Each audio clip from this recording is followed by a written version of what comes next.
Well, guys, I am here today with Zahara McCoy. I was just telling her I'm not even going to try to say the middle name because I will butcher it. But I am so excited to have you here, Zahara, to tell your story and welcome to Unperfect. Thank you so much for having me, Shelly. I am thrilled to be here to connect with you all, share where I come from and the beautiful ministry that I get, and I'm honored to lead right now.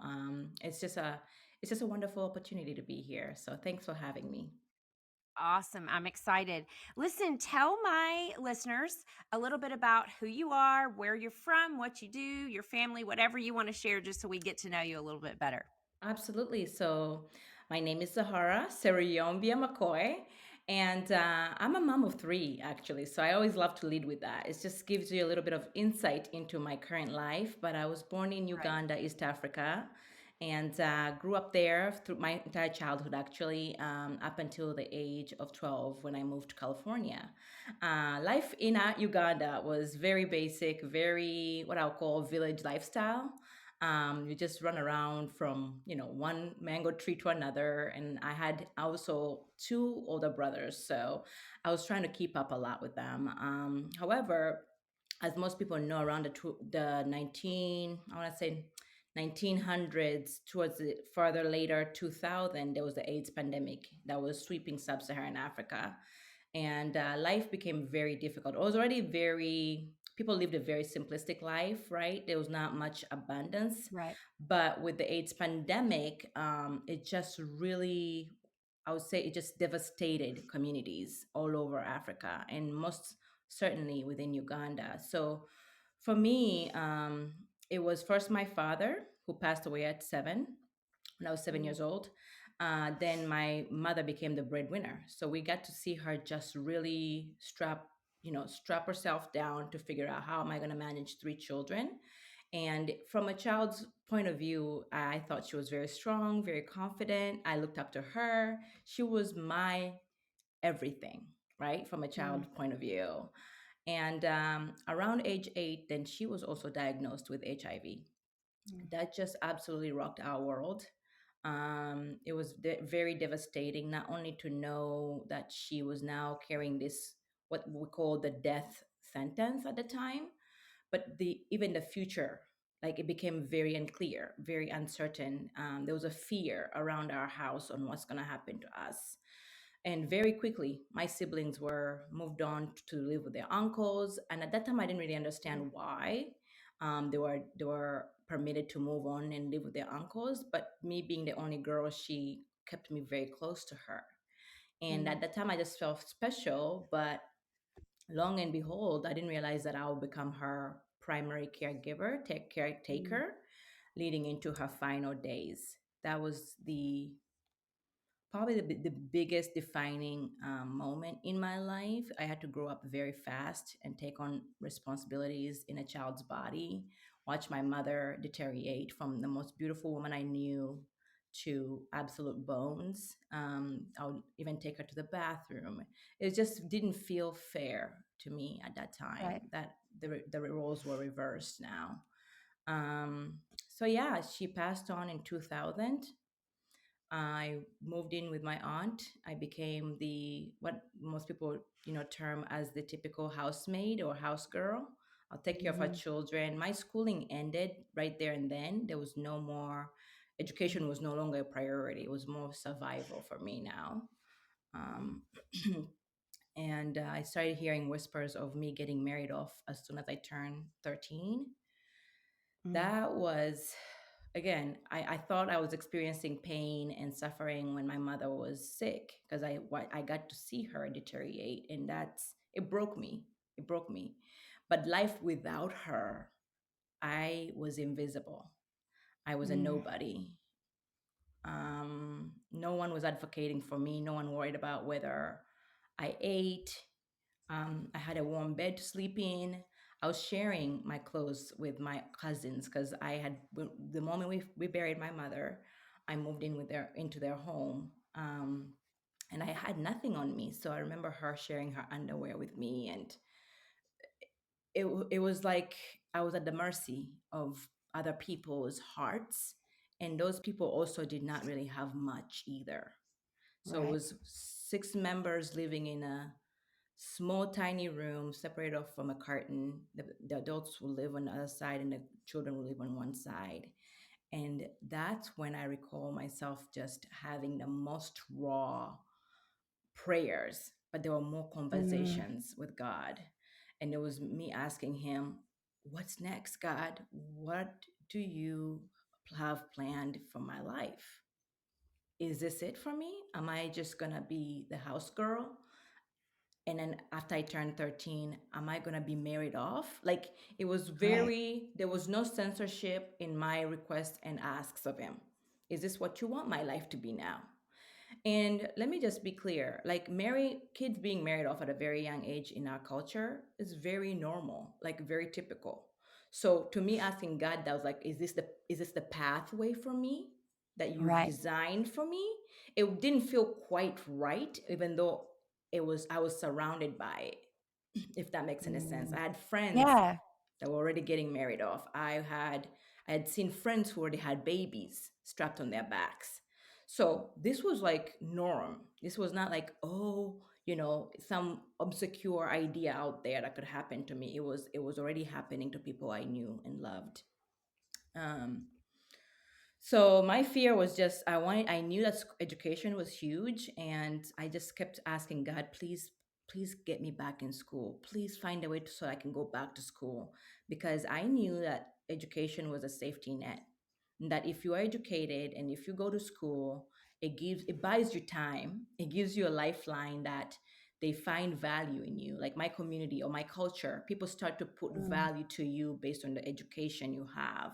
So that hmm, became my yearning for Lord. My prayer is, you can anything else in this world, God, but if I could just go back to school, right? right. um and lo and behold, I was connected to a sponsorship program, and there's a woman named Marianne McCoy. I did not know anything of her. She did not know anything of me. She had decided to sponsor me. And so the news came to my aunts, and they said that there's a sponsor for Zahara. She needs to start school immediately. I would never forget that day, Shelly. I Wow. Yeah. like that was it for me. That was what changed the entire trajectory of my entire life.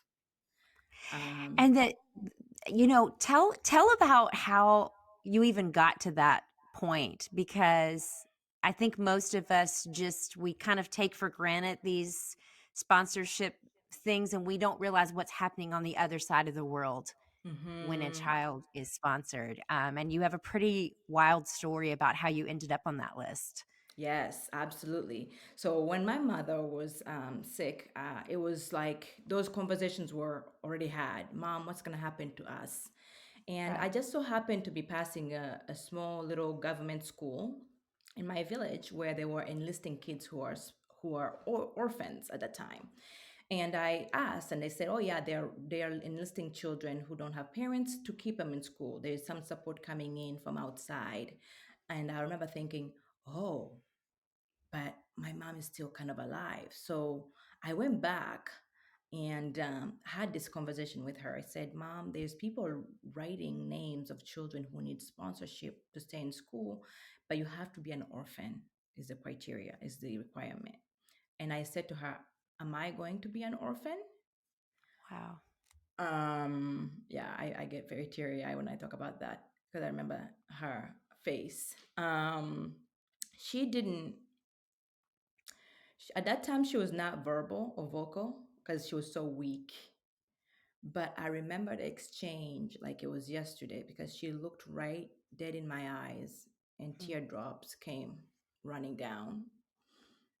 And it was an untold, yes, you're going to be an orphan. wow.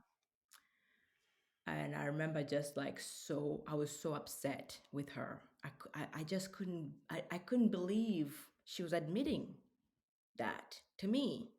Right. Um, and every little hope I had held on to shattered right there. So I remember rushing. I just ran out the house upset and went back to that school and said, "Where is that list?" And they said, oh, it's filled up. It's no longer here.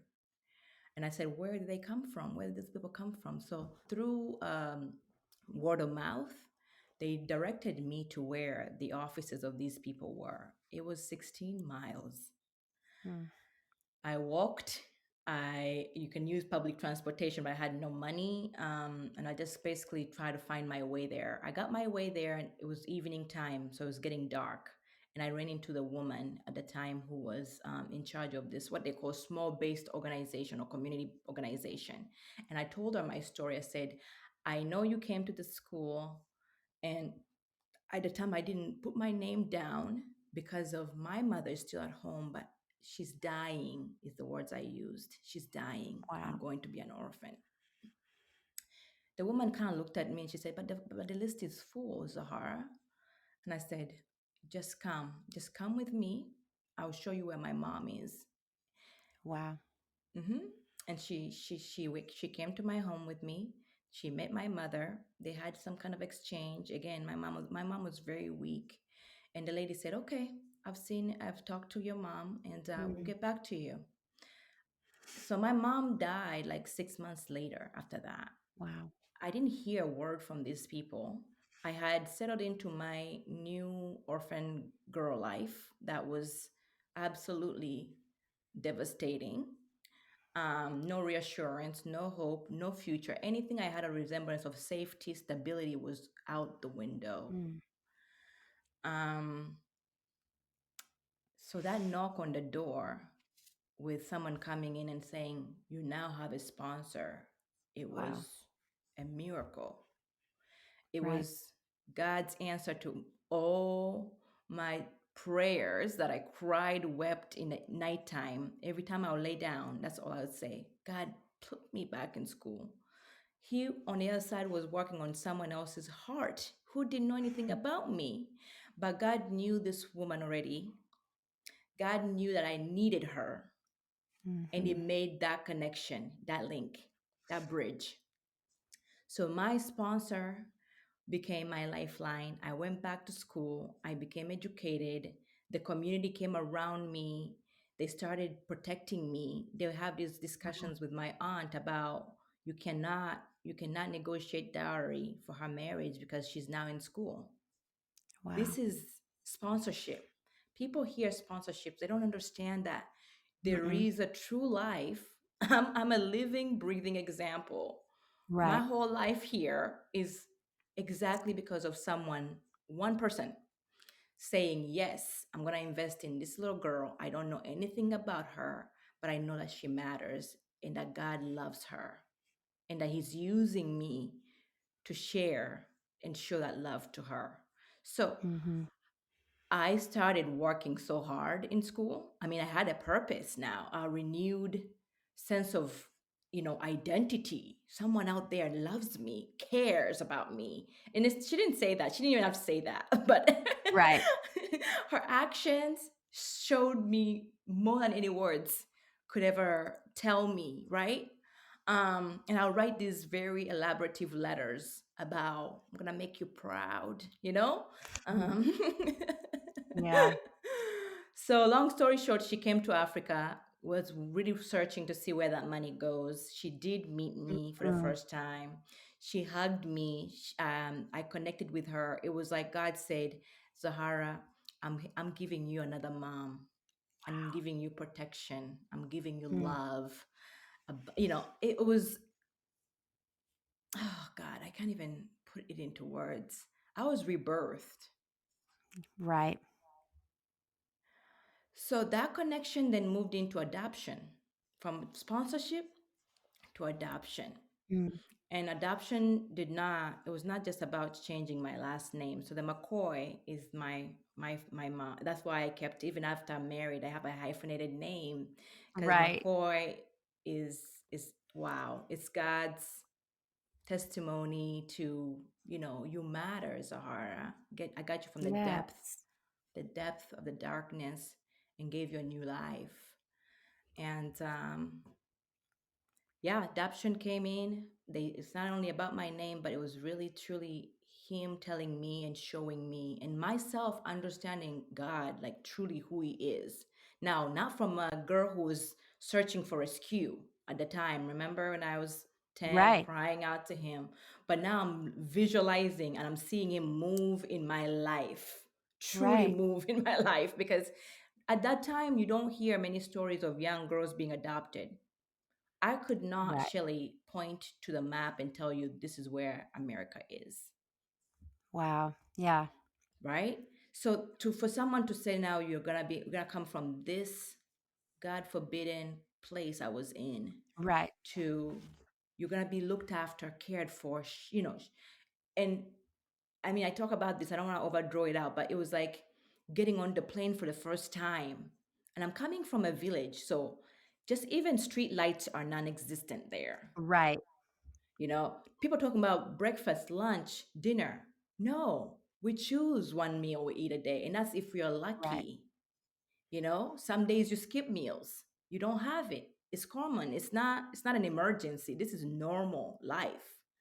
To Right. now, people talking about, have you had breakfast? Have you had lunch? Did you have you think about Right. dinner? It's like, Here's the what? pantry. You're welcome to any of that anytime. Just crazy stuff, right? And Yeah. to me, it was just like, wow, when he does save you, he does it in the most magnificent way. Like he throws a party for you. Um, Mm. and there was a It's party for such a me. beautiful parallel to the gospel. I mean, Yes. what he did in your life, but also, what he does for the life of a believer. So I'm curious, through I mean, you began crying out to God when your mom was dying, and, I know, uh, after her death and as you were going through that, living at your aunt's and, trying to figure out what was next. Was Did you come from a home where you were exposed to faith? Was this just a gut, I need something higher than me? Yeah, no, when I was little, my mom, especially when she got diagnosed around that time, she would like drag us to like the church to Yeah. to do like overnight prayer. And as a child, you're Oh, like, yeah. what is this, Lord? I just want to go to sleep. It was very like we didn't understand why she was this is the faith she was pulling on, right? She was Right. hanging on dear life, and she made it exposed to us by asking us to come with her. And I can't Right. help but think and remember those prayers were not even more about her, it was about her children, and Mm, what she right. was doing in that it was more an example than just come along, because she would pray, we would hear her prayers. And overnight, I mean, I don't know, in America I've never heard people do overnights, but in Africa, overnight, you're literally up from 7 p.m. and you're going to pray all the way to 7 a.m. Wow. Praise, worship, cry out, surrender it at the altar, go back, do it again. Mm, It was like that for weeks, for weeks. wow. And I remember thinking, what is she doing? Um, I think God can hear you anyway. Like you don't have to be up all Right. night. Doesn't God want me to sleep? He hasn't even wanted me to sleep. But we know when I think she realized she's going down, that's when I started thinking, Lord, we need somebody, we need you. I need you. And when Right. she told me, yes, go put your name down on the list, my entire relationship with the Lord changed. It was Mm, very real. It was very real because then I don't have a mom anymore. She just told right. me I'm going to be an orphan. That means you have to show up for me, Lord. And I nothing shook that faith for me. It doesn't matter how scared I Mm, was. It didn't matter how unclear my future was. It didn't matter that they were discussing me getting married at 30. It didn't matter. I felt like if I kept talking and very close with him, he would hear me. And whatever happened, it was mm. him. He decided upon my life. It's called, the word I keep going back to is predestination. Yeah. Like you're predestined for something. So I knew Yeah. those basic concepts of true faith from a Mhm. child standpoint, but I didn't really, it was not like a mature faith, if that makes any sense. Right. That came Yeah. later on, later in my life, after I was adopted. Now going to church is American style church where people, are not up all night, crying and praying. People are just kind of there and clapping very, silent. It was hard to actually adjust for me I'm because, sure. yeah, yeah. So that's my faith journey. I mean, it came from like real surrender, it from life where you have no other way, no other choice, nothing Right. else, to here where you have so much and then people are just not with it. We just kind of show Right. up for, it's more optics than the actual true belief when, Yes. yeah. And And that I really messed with me a little bit. Yeah. Oh, I'm sure. And I wanna ask you about that too, 'cause, you have some funny stories about your adjusting, but there's some spiritual parts of adjusting, I'm sure that Battles. were very hard. Yeah. But I just think I have a love for Eastern Africa. We adopted 2 children from Kigali, Rwanda in Yes. 2010. So we were there for a week and then in Kenya for a week and just got to see things that we had never been exposed to. There's something powerful about proximity that can change us, Yes. from the inside out. And then in 2013, I think it was, my husband and I went on a mission trip to Uganda. Actually, we were in is it called Masaka? Yes, Is that a Masaka. district? Yes, Yes, yeah. in Yes. Mbira, and there was an Mhm. orphan village, and we worked with some of the missionaries there and a church there. But it, I love those experiences that help me be able to envision what you're talking about, because I just don't think we have anything that really truly correlates here in the Mm-mm. States if you've never gone Been to there. like a mission trip or gone out of the country. And especially what you're talking about, like the AIDS epidemic. Like, um, I it's hard to imagine over here.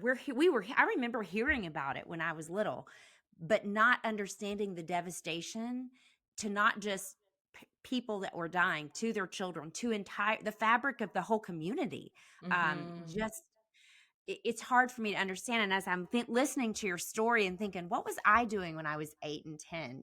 Like what was I? I wasn't worried what's going to happen to me next. It's just a whole different. I see, and I know you see God's providence through your life. Even what you were Yes. sharing about how you just had this intrinsic feeling that it wasn't right for you to go be married off at the age of 11 or 12 or 13. Mm-hmm. Like I just Mm-hmm. can see the Holy Spirit just protecting you through all the different things that happened through your life. And such an amazing, again, correlation to the gospel and what Jesus does for us. But I'd love for you to tell us a little bit about that transition from Ugandan life to American life, because in on so many levels, I'm sure it was a culture shock. Very much so. It was like night and day. Like you said, if you've never been to that part of the world, you probably have nothing to compare it to. But imagine coming from dirt, dilapidated buildings, candles and lamps for light. Right, Everything is, from the garden. You use things very sparingly. right, You have to walk 1 kilometer to go to the well to get your own water. You have to boil that water to drink it. You have to share everything, from your bed to your clothings. It's to now, for the first time ever, getting, and I'd seen planes fly over our village, little right, planes, and we would wave to them. But the day I was getting on that plane, I remember thinking, how massively huge is this thing, and how does it take off? Like, how does it fly and stay up there? right, I don't know. Meanwhile, I did not have much of my communication was not well that time. I was not speaking good English or at all. I only knew few words like I'm oh, okay, fine and hello, and that's it. Hello, I'm fine, bye were my words. So wow, My adopted mom at that time, we couldn't even speak much to exchange anything back and forth to each other. Right. Everything was through just gestures or, and I was very timid because my confidence had been beaten down so much those years I was at my aunt's house. Right. So I wouldn't even let on to show her what was going on internally. She would look Right. at me for any signals of, are you scared? Are you concerned? I could just look at her, look at me, trying to find out what am I experiencing inside here. Wow. But I was so timid. Like I was like, I'm not gonna let up. I'm not gonna mess this opportunity up. I can't show her I'm Right. scared or not scared or what. I'm just gonna be cold stone here, right? Like it was just, she tells Right. me to this day, she's like, you showed me nothing. I could not read a single thing. And but in my Mm. head, in my heart, it was complete turmoil. Like, where am I going? How is this thing flying? And I just remember sitting down. She let me sit by the window side of the plane. And I remember thinking, oh my gosh, I don't know how it's going to take off. And then you start to hear the noise. And instead of panic, I just remember the complete silence of my heart. And inside in here, I remember the Holy Spirit saying to me, do not worry. You'll be back Mm. home someday. And then the plane took off. Wow. And I remember looking down, you see that red dirt soil, you see the little shacks and everything. And I thought, yeah, I'll be back home someday. That was how Wow. we took off. Then we arrived in San Francisco. And even then, like we went through Heathrow, lights everywhere, perfume smells, people were so busy, rushing places. It's everything was very different from what I experienced. The village life was very slow paced. You get Right. to it when you get to it. Yeah, People we were, call it Africa time here. yeah, We say, exactly. It "Oh, was they're on Africa Africa time. time," Everything which I'm jealous opposite. of now. As Yeah, the are you? older I get, the more I want to live that way. Yeah. I promise you there's something so nice about that because it's just to just savor in a moment. And it's so Right. interesting because here was like, wow, where are they running to in the airports itself, right? Like Right. it was crazy. And we got to through the airport. At that time there was not many adoptions going on, I don't believe, but my mama had tried to do everything she could to get the right documents, and we got through to a place where it's costumes, they have to clear you up. And I remember the guy there sitting saying to my mom, do you have such and such document? And she had like a pile of just paperwork. And she was flipping through it. She couldn't find the document that we're requesting of her. Oh, wow. And finally, the guy looks at me. I'm clueless where I am. I'm still looking at the lights. And he goes, you know what? Just go ahead. Wow. Like, if that's not God saying, Zahara, you are meant to be here. You are meant to come to America for a future, for Absolutely. life. I mean, where does that happen? Now you know about No. adoptions. I mean, it's crazy what you have to Yes. go through I to mean, if get we didn't adopted. have not only the right document, but the right period at the end of the sentence, you weren't going anywhere. So that's Exactly. So totally a that God to thing. me, it was just like, okay, we went through. My mom says you were a child, you didn't understand what that meant, but that was Right. significant. So we got here, it was nighttime. The reflectors in the road were just something that was massively intrigued by because we don't have those over there. So I Right. remember pointing and asking, what are those? And then we got to our home and she showed me my own room, right? We go upstairs. It was like the princess lifestyle, right? That Right. we probably saw on some little TV somewhere in the village. You have to sneak around a group of people and see, oh, there's a movie and there's a princess walking up the Wow. stairs, and now I'm living in it. Wow. And she said, "This is your room," and it had its own bathroom, showers, whatever. And it was like, you could that room is what we probably had in Africa, not probably bigger than what we had.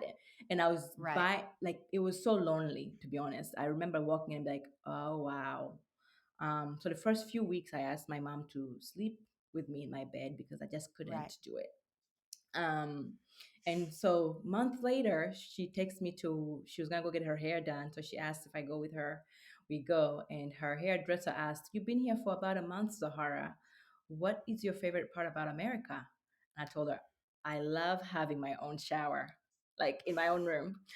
And she said, Yeah. "What?" And I said, "Yeah, we don't have that. We go and fetch water. It's called fetching because you have to walk a mile and mile back carrying a jerrycan." Yeah. And so she's like, "Oh, that's good." And I said, "But it's a little bit too cold."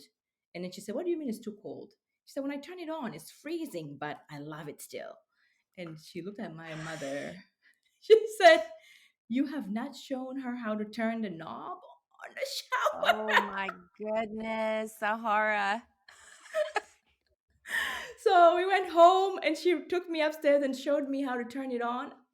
Shelly, my life was changed. You Right? So never left the shower again. I never looked back. Oh my goodness. And see, the thought of taking a cold shower Sh- to me, I think yeah. I would rather live in Uganda because Really? Oh my I'm gosh. so used to the hot water. It's all about perspective. Sure. Oh no, over there you go fetch for it and then you have to find some Mm, obscure place to cover yourself around with the pieces and then wow. shower. Yeah. It was just, it's just, you don't know until you know. And it'll be a basin, so there's a technique to bathing in you in Uganda. Sure. It's not like you just go and like glorify, it's just like, Right. wow, I just thank you, Lord. But Right. we don't think about those things at No. all.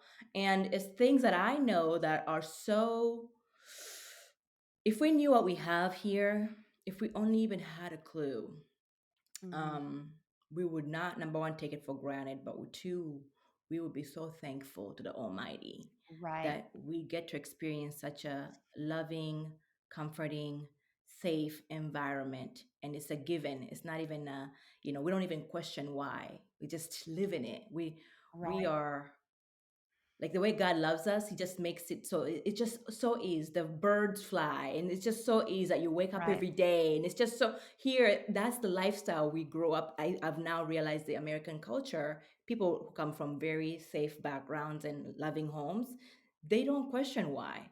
Whereas in Uganda, your every move you would have to, you have to wonder, is this the right thing?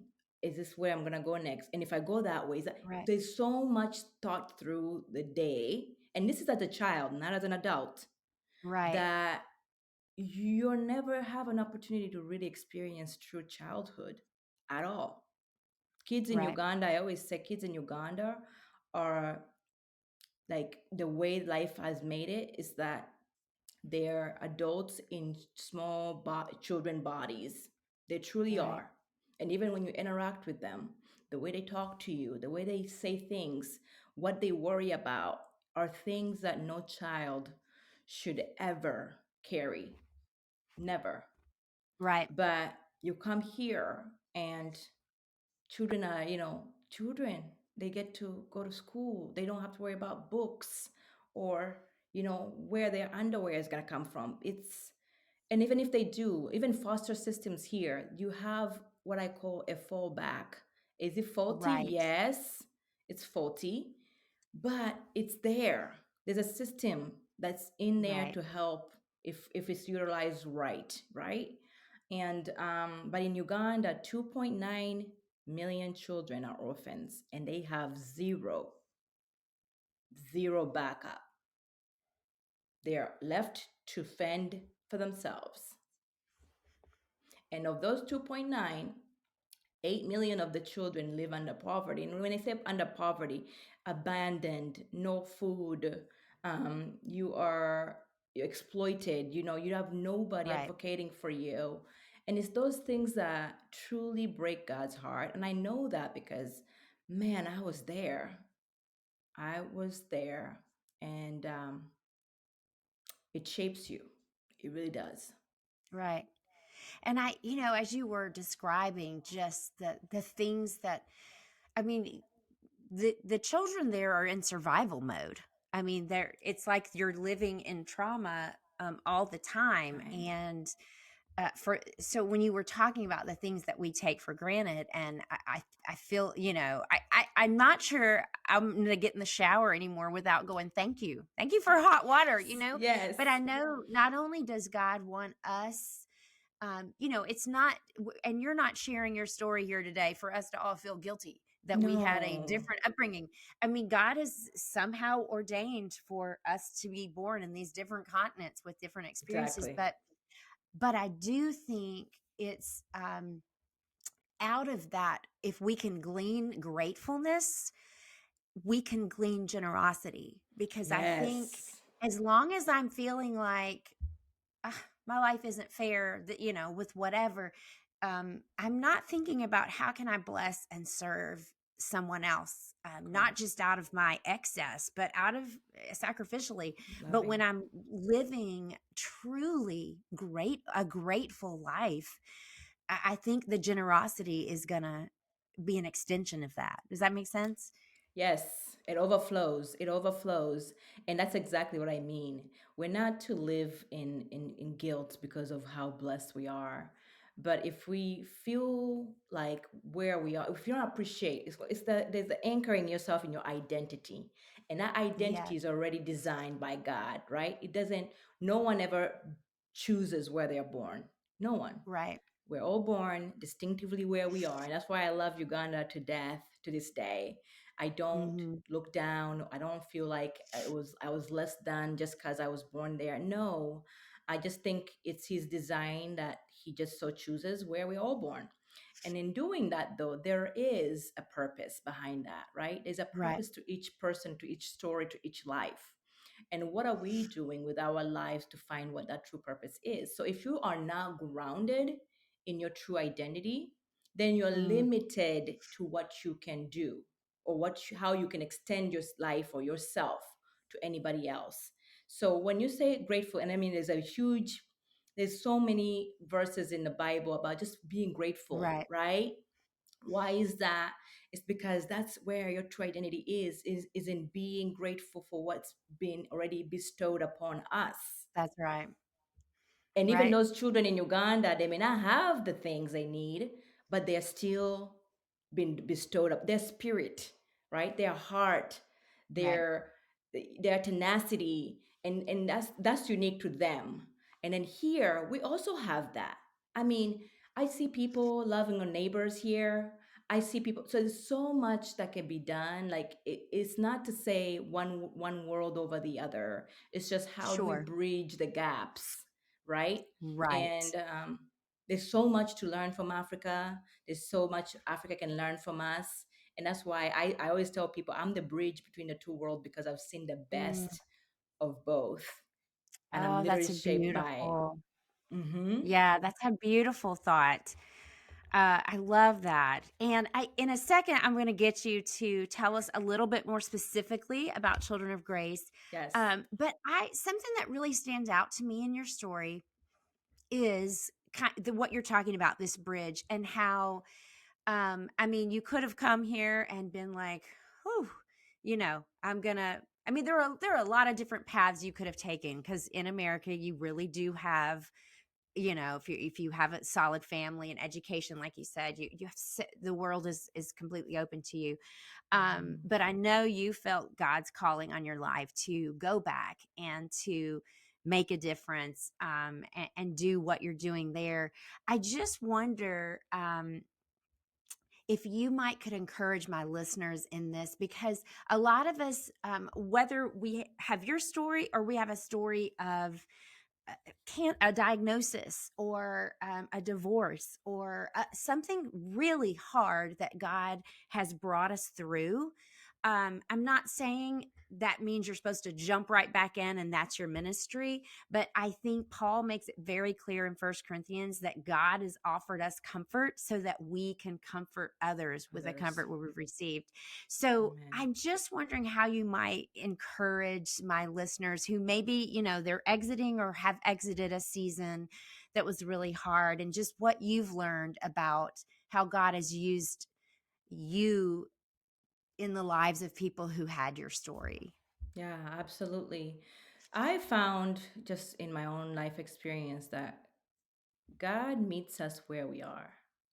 He Mm, doesn't wait. I mean, he uses a willing heart.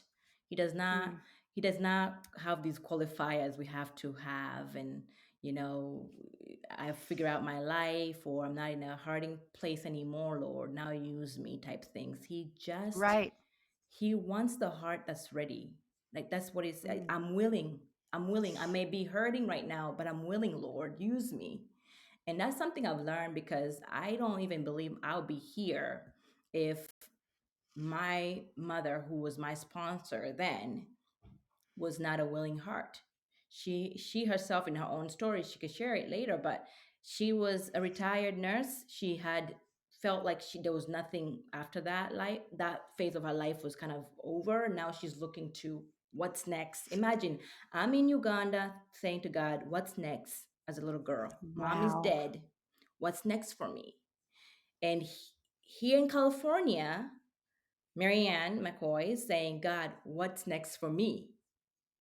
That is crazy to me. Yeah. The two lines connected.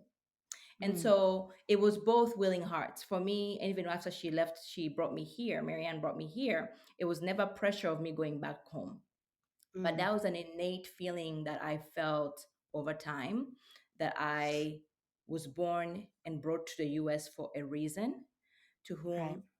whom much is given, much is expected. It just is. And Right. I knew that my life is to glorify him. My life is a living example of what grace looks like. If it was not grace from Marianne, which was then God who actually used her through, Right. right, to reach me, where would I be? Where would I be? And none of us were ready for it. I wasn't ready for the life of abundance I was going to be quickly thrown into. Right. I only knew what I knew. I only knew what I knew. What I knew Right. was horrible. But, it's like you wake up and you're in a dream, right? So I would say to the listeners, he doesn't require specialties or a specific timing in your life. He just wants your heart.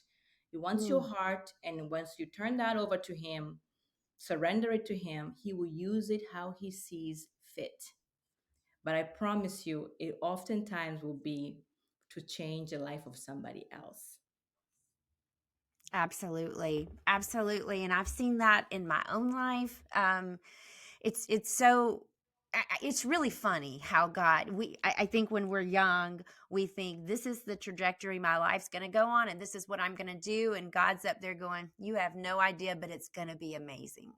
It It's is. going to be so different than you think, but it's going to be Yes. amazing. Just, with my experiences with adopting, and gosh, I could so relate to you on the plane, because when we put my son that we adopted was 4, my daughter Kamara was 3, and they had never been on a plane, and my son Samuel did not want to buckle his seatbelt, and they were like you, they didn't speak English, we couldn't explain why you have to do this, and he was just crying and crying, and thankfully we had brought our 8-year-old son or 7-year-old son, so they saw him doing it. It was a little bit, but my daughter fell asleep in the flight, sitting in my husband's lap. Yeah, Well, when it was time to land, she's back in her seat with the seatbelt. She wakes up, can do it. and we couldn't explain to her why she couldn't get out. I'm telling you, I'm not sure anybody on that plane ever flew again from Uganda to Kenya, because she cried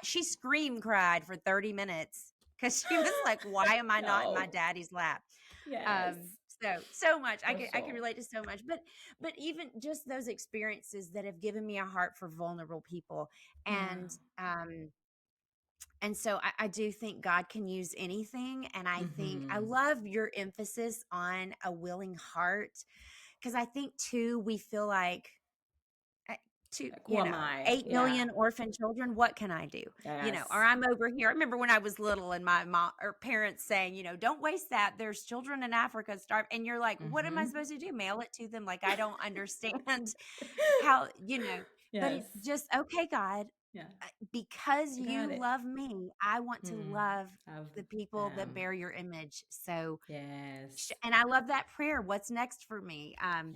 But I'd love for you before we close to share about Children of Grace because I just reading what all y'all have accomplished through the willing hearts to support these children. So tell us a little bit about that, how my listeners can partner with you and connect with you.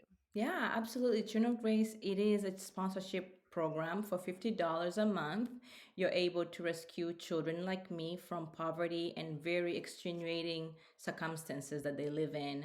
But it really is a holistic way of looking after a child. So it's not just sending them to school for school fees, but it's actually clothing them, providing them health care where they get screening for all the disease that may come their way because the communities we work in are very difficult communities. We give them a mentor who's a social worker to do life on life discipleship with them. And so the reason we've done that, because we've been in operation for 25 years, is to be able to wrap around the child so that we give them the best possible opportunity to not only go in Mm, school, but stay in school and also find their true identity in Christ. So our program mhm. is designed specifically to do that.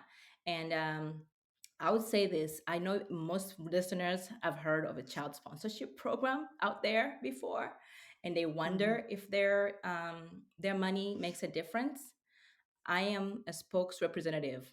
Like I would say to you, I am a living, breathing example of Mhm. what sponsorship can do.